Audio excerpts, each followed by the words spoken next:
morning, you're watching One News Now Markets. I'm Jess De Los Santos. We delve into the equity space later, but here are the top stories of the hour. S&P Global Ratings says the Asia-Pacific banking sector can manage shocks from the failure of Silicon Valley Bank. The credit trader said banks in the region are well placed to absorb potential contagion effects emanating from the collapse.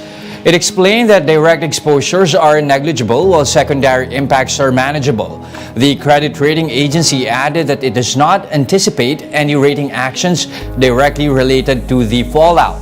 SVB is the biggest bank in the U.S. to fail since 2008, raising concern over its possible impact on the banking sector.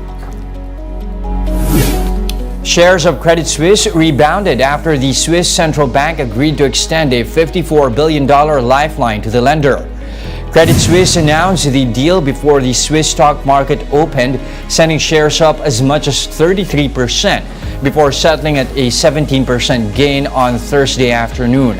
That was a massive turnaround from Wednesday's trading, when Credit Suisse tumbled by as much as 30%, following the news that its biggest shareholder, the Saudi National Bank, would no longer inject more cash into Credit Suisse due to regulatory limitations.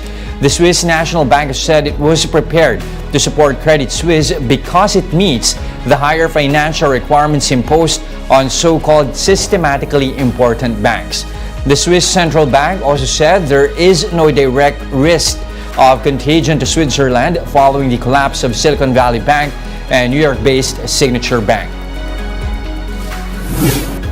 PLDT is set to acquire Sky Cable's broadband business for 6.75 billion pesos. In a disclosure to the stock exchange, PLDT said it wants to expand its network to address rising demand for connectivity. The transaction covers the sale of all of Sky Cable's 1.38 billion shares currently owned by the Lopez Group. ABS-CBN is expected to net 4 billion pesos from the deal, which it says will help it focus on content creation. The deal is still subject to regulatory clearances. Sky Cable has yet to disclose its plans for its flagship news channel, ANC. We'll be back with more stories after the break. Keep it here on One News.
You're still watching One News Now. I'm Jess De Los Santos. Couple of big news here from PLDT to start our look at the equity space. First, we have reported this earlier. Again, you have the telco giant acquiring Sky Cable's broadband business and other assets. That's via a 6.75 billion peso deal to buy 100% of Sky's outstanding capital stock. Again, that's still up for yet regulatory approval. Agreement, again, is with Sky Vision, ABS-CBN, and Lopez Inc. First, before we take a look at PLDT, let's have a check at how some of these Lopez stocks are doing at the moment. Quite muted gains here for ABS-CBN to start the day. That's up close to 0.3%. Now at 7 pesos and 28 centavos a piece. Lopez Holdings, on the other hand, still flat at the start of the trading day. Now at 3 pesos and 76 centavos a piece. And then, of course, we take a look at PLDT.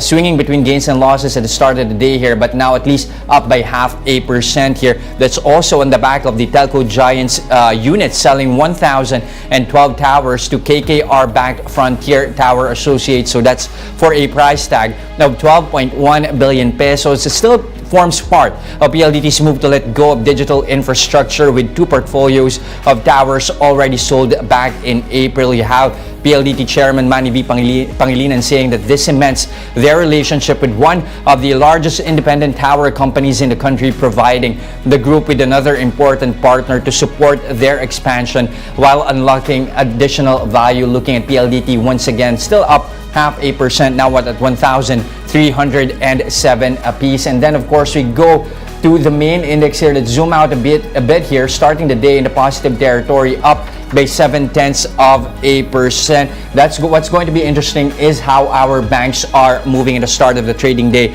That's after we have BSP Governor Felipe Medalla saying that lenders have no reported exposure to Credit Suisse and that client exposure is also small. Should there be any effect, he says it's going to be indirect. He also points that while Credit Suisse's situation has a global effect, its impact of the Philippines is unlikely to be significant. Looking at some of our lenders here, let me just refresh this very quickly so that we can have a more accurate look at how some of our blue chips are doing. Again, the big banks here, at least starting the day with gains here. You have the likes of BDO up by 2%. Same with BPI, also starting the day with some increases here, close to 2%. Metrobank likewise also starting the day in the positive zone.